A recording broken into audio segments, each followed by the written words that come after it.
prayer for the world and for everyone. And so we invite you to join with us in our affirmation for World Day of Prayer, which states, I pray with an elevated mind and open heart. The guiding prayer for this year's theme, which is holding the high watch, is our guide for our prayer service today.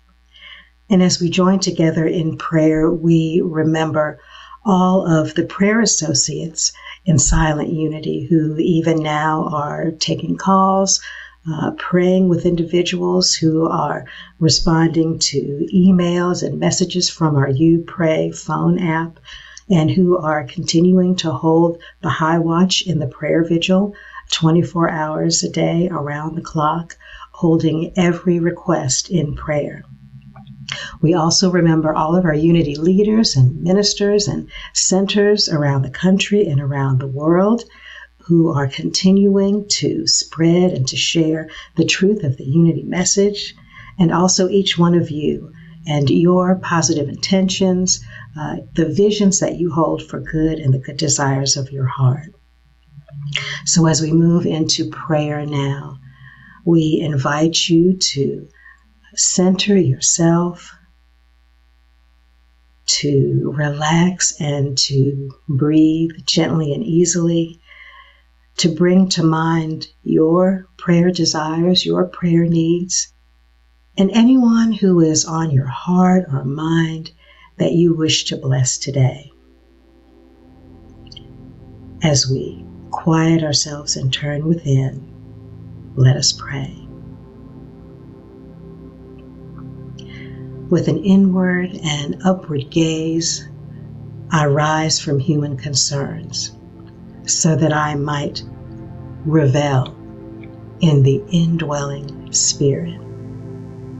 I take my place in a seat of prayer in the radiance of divine light. I hold the high watch for all people, knowing the truth of oneness and wholeness.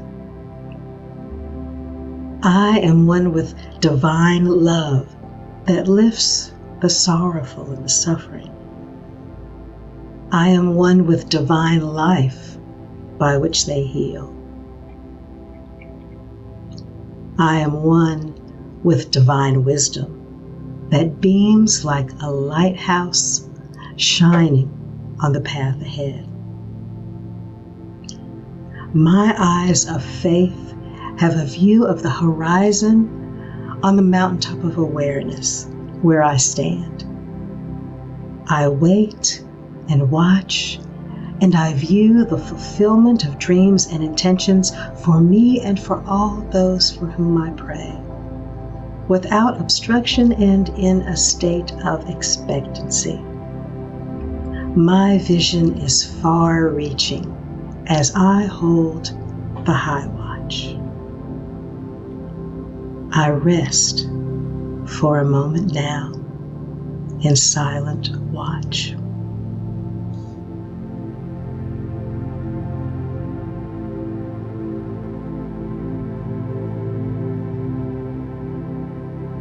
United with my human family on this World Day of Prayer, I pray with an elevated mind and open heart.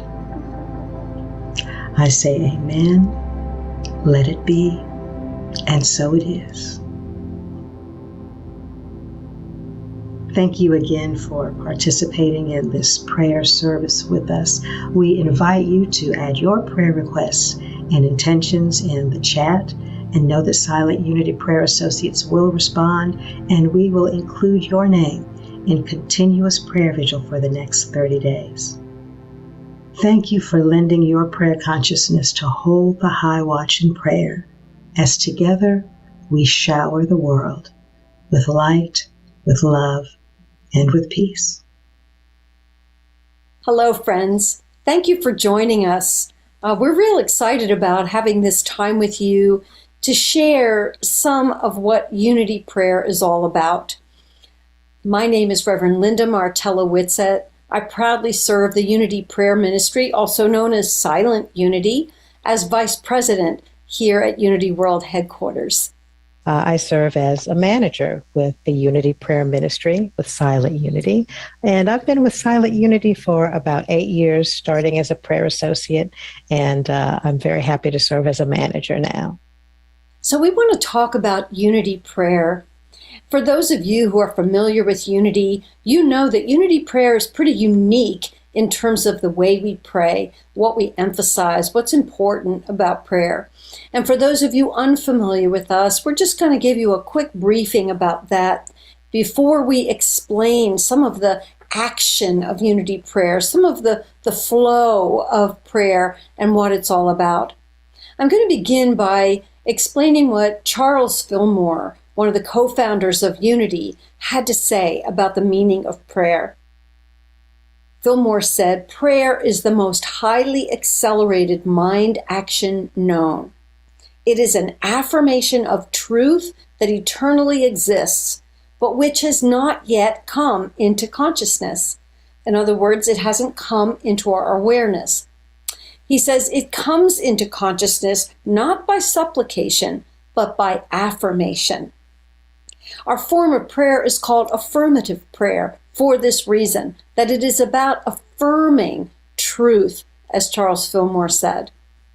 So it's pretty unique as a method of prayer. We're not beseeching, we're not asking for things. What we're doing in prayer is literally healing our lives by remembering the truth of what is true about us. And what is true about us is that we are one with God.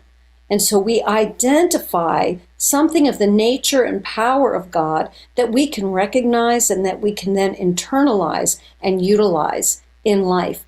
And so it's called a healing because healing is about realizing the truth of our true nature, our being, which is spiritual. So this purpose of prayer is to identify and therefore then to recognize that we are able now to be able to move forward with spiritual maturity, to be able to change the way we have been thinking and behaving in our circumstances in order to foster a shift in the experience itself, to be able to heal the circumstances ourselves. So think of it this way. This is how we're teaching it nowadays, is that affirmative prayer is a flow. It's a set of movements. And when you think about it, when you're starting prayer, for most of us anyway, the beginning of prayer is some sort of tension.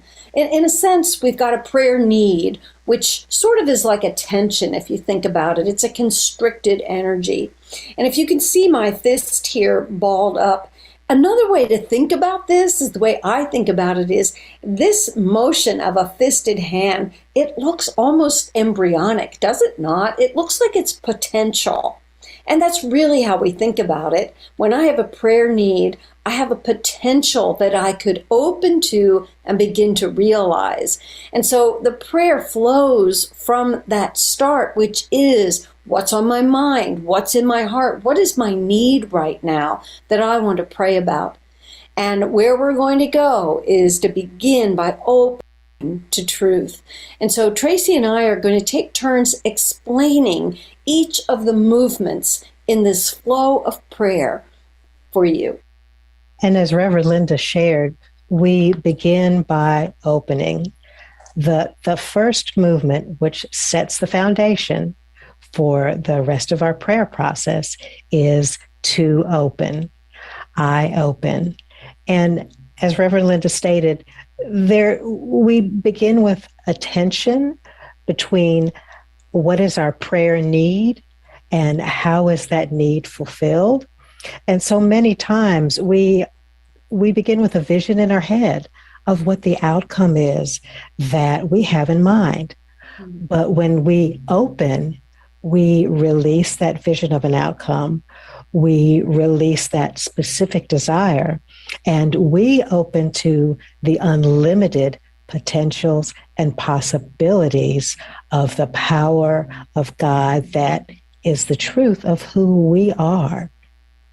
And so that first movement of affirmative prayer is to establish our readiness, our openness, and our willingness to entertain new possibilities, new options, new outcomes that we may not have thought of, we may not have realized, things that may even have seemed impossible to us, things that we may not have imagined, and to be ready to receive those new visions and new understandings. And so our willingness to open to something new is what creates the space for our consciousness to shift and to move from a place of tension, of need, and of wanting to a place of being relaxed and open and ready to receive whatever possibility comes forward. And we can open and we can trust because we are divine, because we are one with God. And whatever possibility unfolds for us, our divinity allows us to fulfill that and to move into that with ease. And so our first movement of prayer starts with, I open to new possibility. And so we quiet our minds, we open our hearts, and we choose to allow ourselves the possibility of a new perspective, something new, something different that we may not have considered, something that is grounded in spiritual principle and that is part of our infinite potential. And so we open to what is possible. We pause and open our hearts, and we become still and allow that new understanding to fully sink in. Well, I can feel that opening, and if you're with us, you're entering into really a prayer experience along with us as we explain it. You can really feel potentially the value for yourself of thinking about what's going on in your own life and then applying this as a prayer experience. So once we open, we want to then recognize the divine. I mean, that's where we say, let's go to God, right? When we think about prayer. So we want to recognize something about God, about the nature of the divine that would be really useful for us to know about in the particulars of our circumstances, that which we're praying about right now, right? So what we think about is naming the divine principles that we're seeking to realign with and to activate in our lives. It's this simple. What I recognize that God is, that is something that's going to lead me to be able to recognize that in myself as well. I don't want to get ahead of us, but the first part of that is recognizing the nature of God. Now we could say, I am one with God, or God, God is all that is. I only know God. That way of generalizing the thought about God, it's just that it's hard to know what does that mean. And so to be specific about naming a particular principle that we equate with God, simple principle, love. Love is the principle. And who couldn't say God is love? So that's what we're talking about. Think about what is God is, and then being able to specify that. So God is any of the 12 powers. God is omniscience, omnipotence, omnipresence. God is the fullness of joy and peace. So you know where we're going here. So any divine principle that seems to be lacking or that you believe could be useful for you to know more about when you think about your prayer need, that's what you recognize as the nature of God in this moment. And it becomes so useful, as you'll see as we proceed in prayer. So some examples, for example, would be, I recognize divine peace in this moment. I recognize peace is that which passes all understanding. It's available and accessible. It's unchanging and ever constant. I recognize peace is the very fabric of all that is. Or I might recognize divine wisdom. I might say, I recognize that there is only one power and one presence, and right now I know it is wisdom. The deep, intuitive, innate knowledge that is present in the seeds that are blooming, in the birds taking flight, and it is available to me, and it is my nature available within me right here and now. I recognize is the second movement in prayer.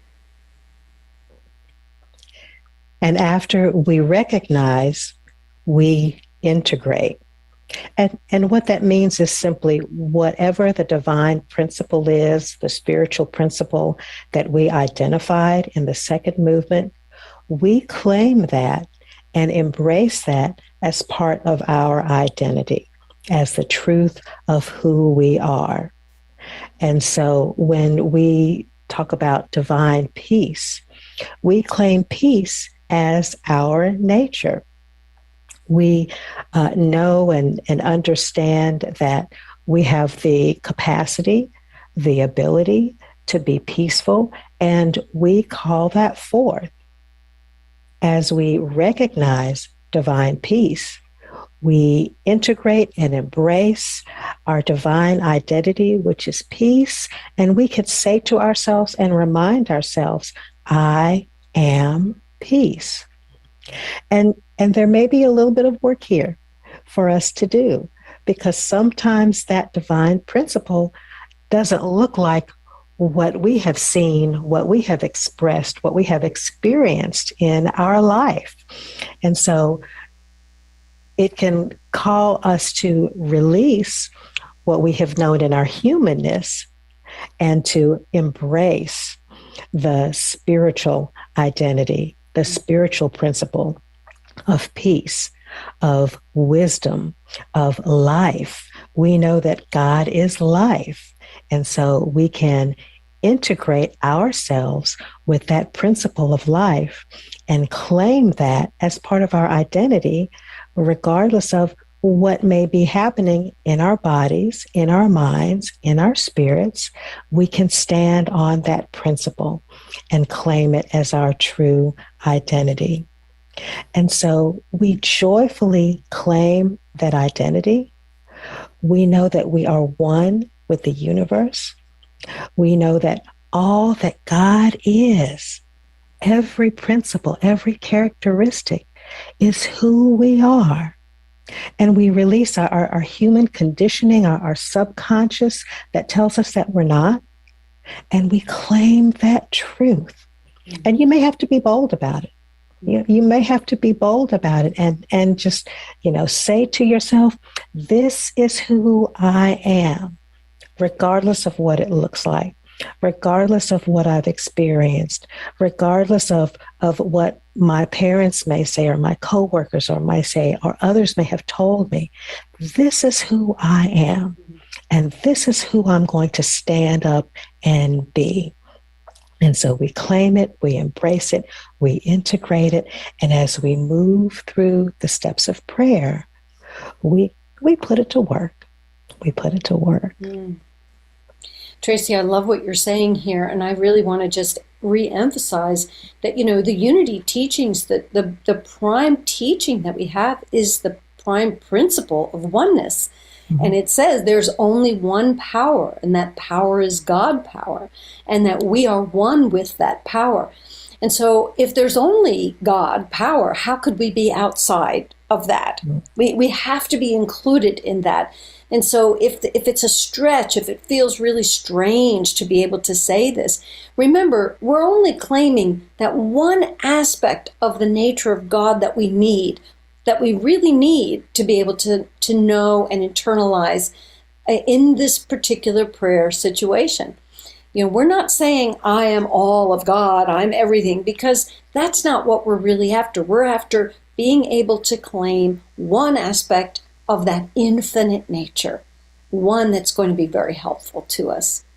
And so from that claim, so here's what we've done, just to bring you along with us. We've opened a space for possibility. We've opened to a greater truth, so to speak. We've recognized a needed spiritual principle. We've recognized the nature of God that is a principle.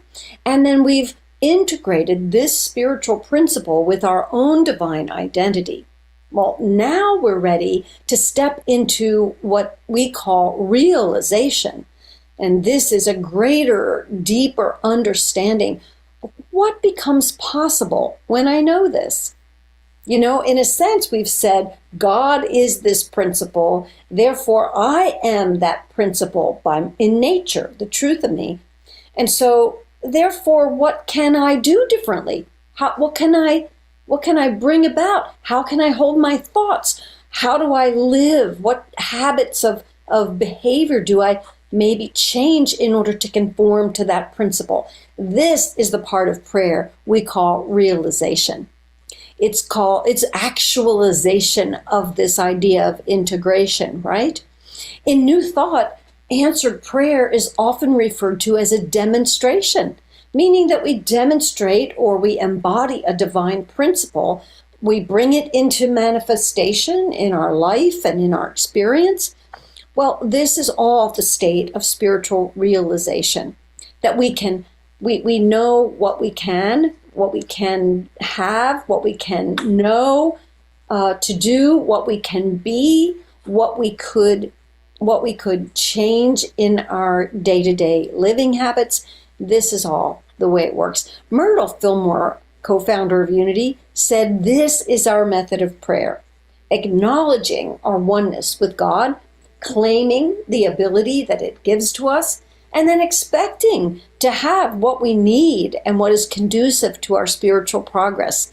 So that's what this unfolding set of movements of prayer allows us to get to, you know? And so one way we might think about this is that when we're caught in a strictly human experience or perspective, you know, we can't see that potential. But when we expand, when we've opened and we've come into greater awareness, larger awareness, and we can claim that truth for ourselves, and we can see the usefulness of it for our life.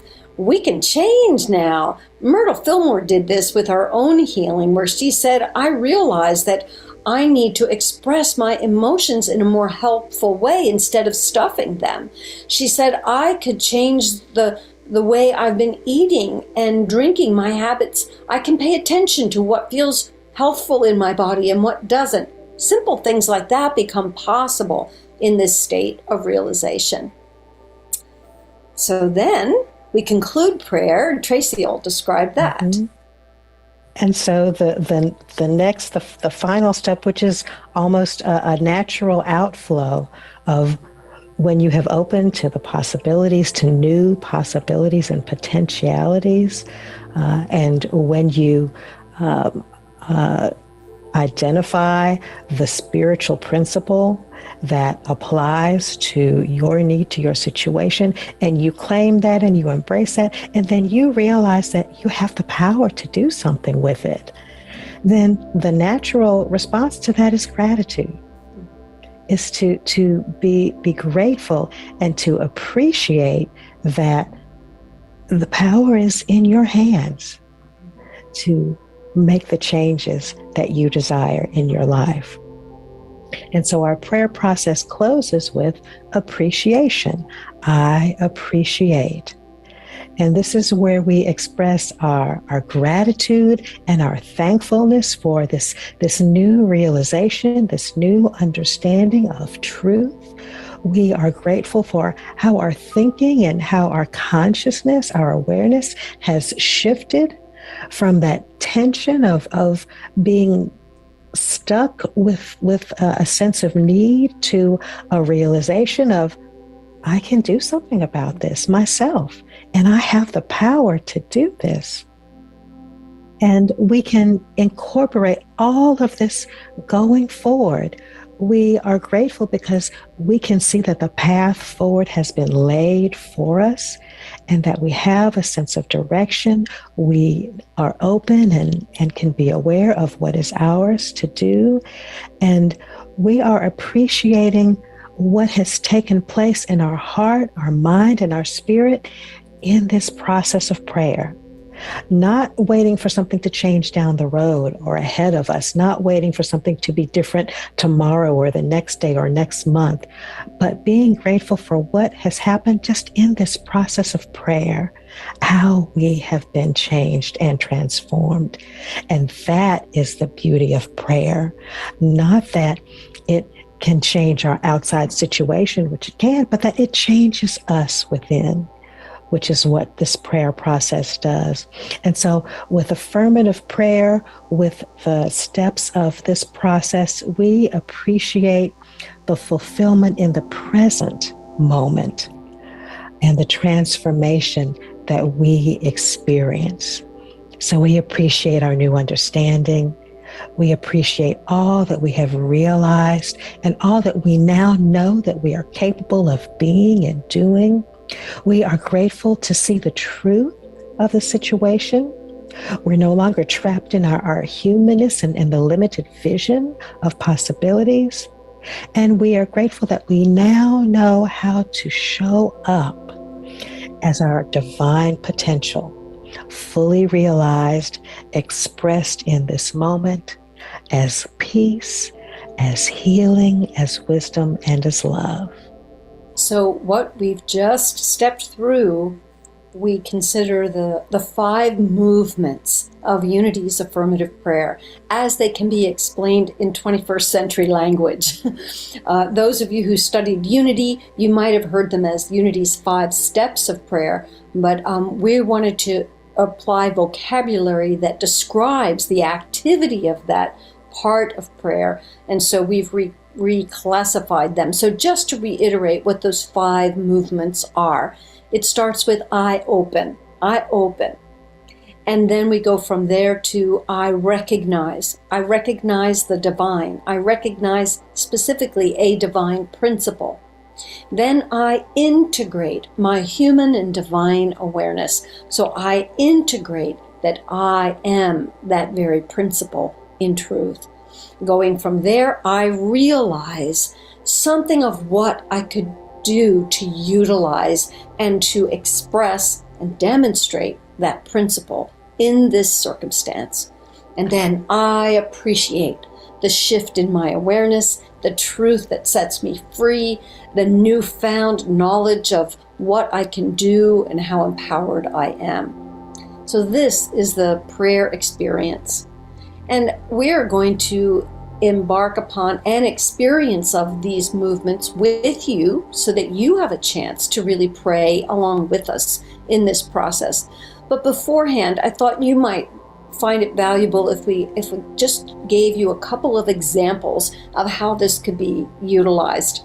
So what I'm going to focus on is the core of prayer, which is the 2nd, 3rd, and 4th of those movements. God is, or, right, I recognize God is, then therefore I am, that's the integration, and therefore I can.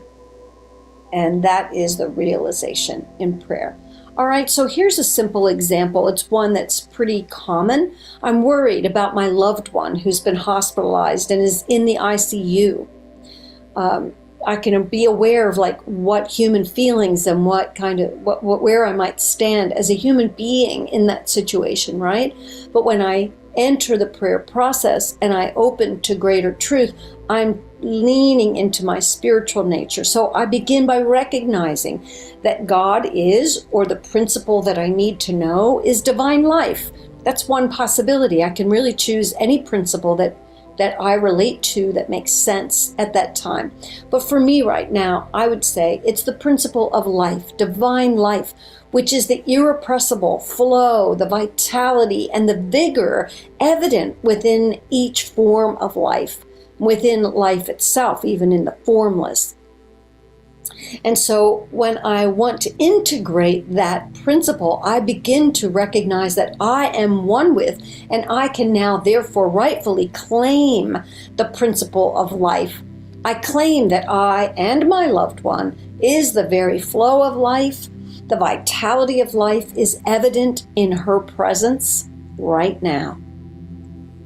And because that is true, I can now do something with that knowledge. I can focus my mind on my loved one's life, the fullness of her life that is evident right now in all the functions of her body that are doing their part for her recovery.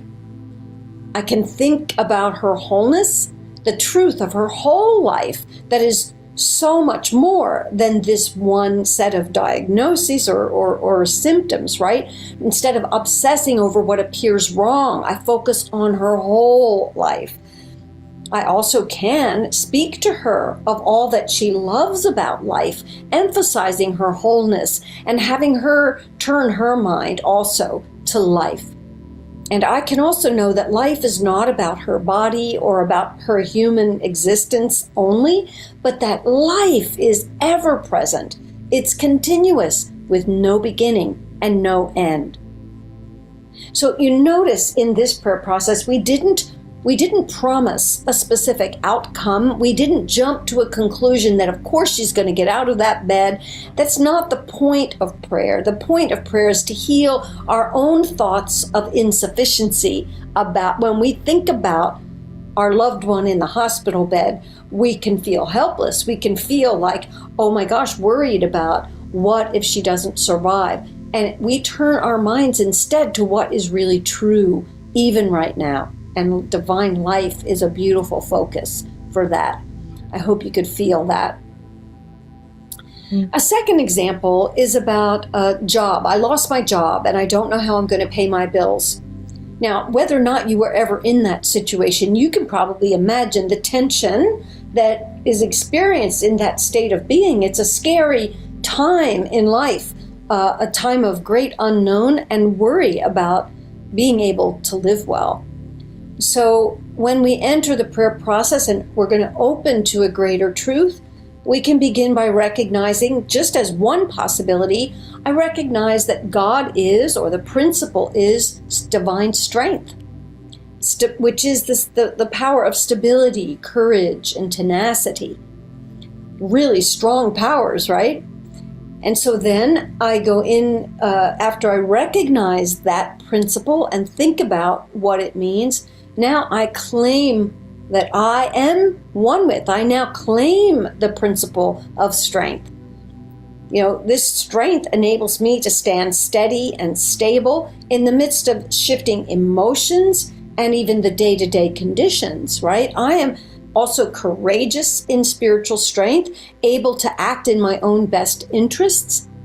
And strength's tenacity is mine. And that means that I can be persistent and enduring throughout this period as I look to the fulfillment of my intention to have that next job that allows me to pay all of my bills.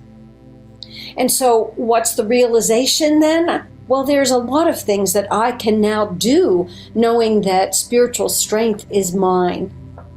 I can keep my thoughts focused on the possibilities ahead, steadfast in knowing the truth of abundance. I can courageously pursue the job of my dreams, not worry that I have to just settle and take any job that's available. I can move with courage, and I can persist through the daily ups and downs, without having a setback set me back. You know what I mean? I mean, this is tenacity. It's the ability to envision and then follow through on my highest intentions for my next employment. And I can also stay in a state of appreciation of the blessings that I experience throughout my day, so that I'm grounded in the idea of abundance, of a world of plenty, right? So these are just some of the ways that we can use the prayer process to get us into a state of greater consciousness of possibility and be ready for a great demonstration. All right, so I think there's one more. Should I just give this last example? I think it might help. Many times we're involved in periods of stress or strain in relationships, right? So maybe I want to improve my relationship with my sweetheart, my parent, my child, or my friend.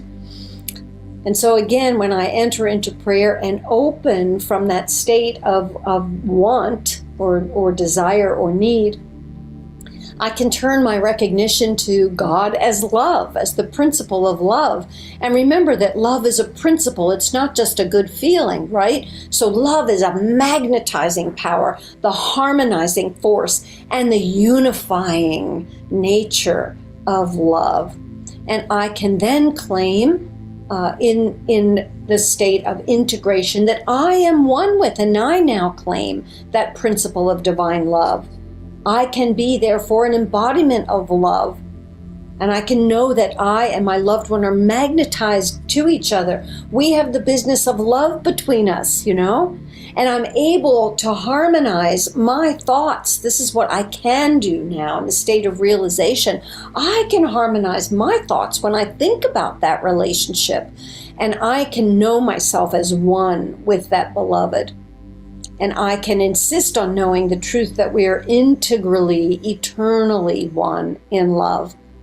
And I can remain willing to stay connected in our shared experience and to not distance myself. You know, these are all things that are human possibilities, but they become our spiritual capacities when we identify ourselves as that principle, in this case of love. All right, so we're going to go through an experience of this prayer process for you and with you. We're going to enter prayer together. And as we do that, we're going to invite you to take a moment now and consider, what is your personal prayer need in this moment? What would you say is your most important intention right now that you're going to bring into prayer? And let's begin. Let's enter the field of prayer together.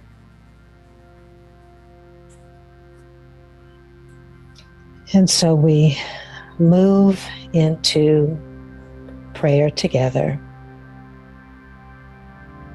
And we begin by relaxing our bodies. I relax my body and open my mind to the truth that I have been seeking. I open my heart to the glory of the light within me. I'm in a state of expectancy. I'm ready to know a truth that I can claim and realize and embody. I am more than my humanness, more than what others say or think about me, more than what I may say or think about myself. And so as I breathe deeply, I release all of those limiting thoughts. I direct my brain and my nervous system to be still, to be at peace. And I become willing to be open, to learn, to expand, to evolve, to grow, to have and to be more. I am open. I am open.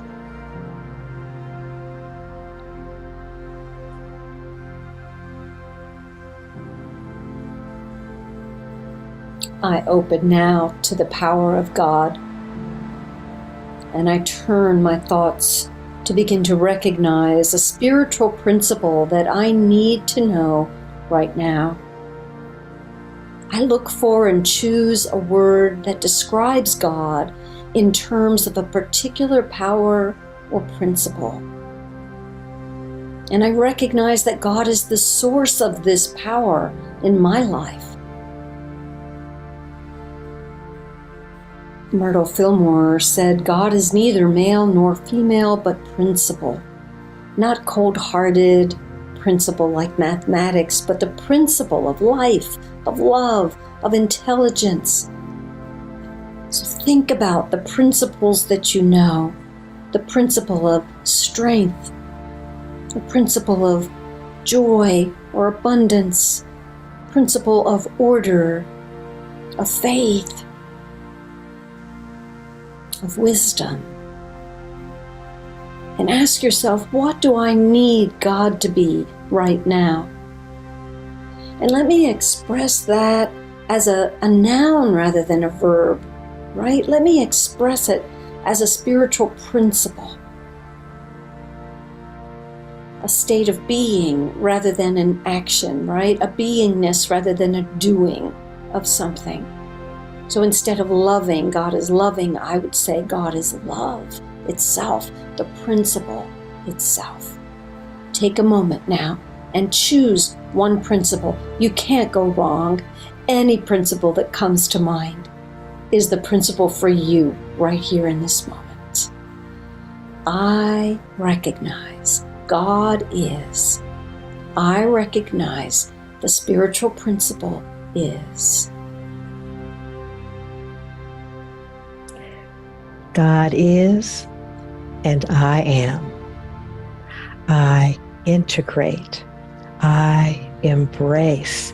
I claim. I stand on. I cling to. I embody the principle that speaks to me in this situation, in this need. I think about the reality of my oneness with God and with the spiritual principle, with the power of God. And so I come into agreement with my divine identity. My divine identity, my divine power, my spiritual capacity for wisdom, for life, for guidance, for strength, for joy, for peace. I may even be able to look back over my life and realize that there are times and situations when I have expressed wisdom, I have demonstrated strength, I have embodied life and peace. And so these truly are mine. This is truly who I am. In my humanity, I am divine. And I can claim and stand on these powers. This power in this situation for this need is who I am. And I claim it. All of it. I claim it. Because God is, and therefore I am, it naturally follows that I am able. That I am able to be, to do, to have, to bring about positive transformation. So I begin to imagine my next thoughts, words, and actions arising from spiritual realization. Knowing that this power or principle is mine, how will I use it today? What might I think or do or say today? What might I bring about in my actions? Because God is and I am. What I can be and do, what I can have and bring about, what I can emphasize and devote my time and attention to, these are all what happens in the state of realization. So I know that what I choose to be, what I choose will be for the purpose of demonstrating and embodying spiritual authority, spiritual power in this situation, and being in integrity with my divine identity, realizing that if I am one, and in that state of oneness, I am able. I am truly able. I can realize, not just in my thoughts, but in the way that I proceed, from this moment forward. And I am grateful. I appreciate. I celebrate God and my Godness. I celebrate my true nature that is not powerless, but is powerful. I celebrate that my humanity is not the total of who I am, because I am divine. I celebrate and I appreciate that I have the spiritual power, the spiritual capacity to move forward to the good that I desire. I know the truth. I'm aware. I am open. I see the possibilities. I claim my power and my strength. And I know, I realize the steps that I can take, that I will take to bring forth good in my life. And I'm grateful. I'm thankful. I appreciate, and I have joy. And as we conclude prayer, we say, and so it is. May it be so in our experience, and so it is. And so it is. Amen. Well, friends, we really hope that this has been meaningful to you, and that you have maybe even a greater explanation now of the process of Unity's affirmative prayer, and how it really makes a difference to you in your ability to claim the nature of God that you need for any time in your life. You know, Jesus in his demonstrations told us that we would be able to do all that he did and more. And this is really what it means, that we're able for ourselves to be able to claim and embody the spiritual principles that we bring into life, that heal, that strengthen, that up-level our experience of living, and bring everyone that we care about along with us in that journey, right? So thank you. Continue to do your own daily practice, your study of the principles, because as you get to know the principles, the 12 powers, and all the different ways that God is, then you're better able to identify them for yourself and be able to claim them in your own life's circumstances. Thank you for sharing this time with us, for participating, for lending us your attention and sharing your consciousness with us. Our hope is that this has been a blessing to you, that your prayer life has been elevated and uplifted, and that you will experience a true transformation in your life as you continue to pray. And remember that the light of silent unity is always shining for you and with you, that we pray 24/7, 365 in this ministry. Someone is always in prayer, in silence, and interacting with you with your prayer needs.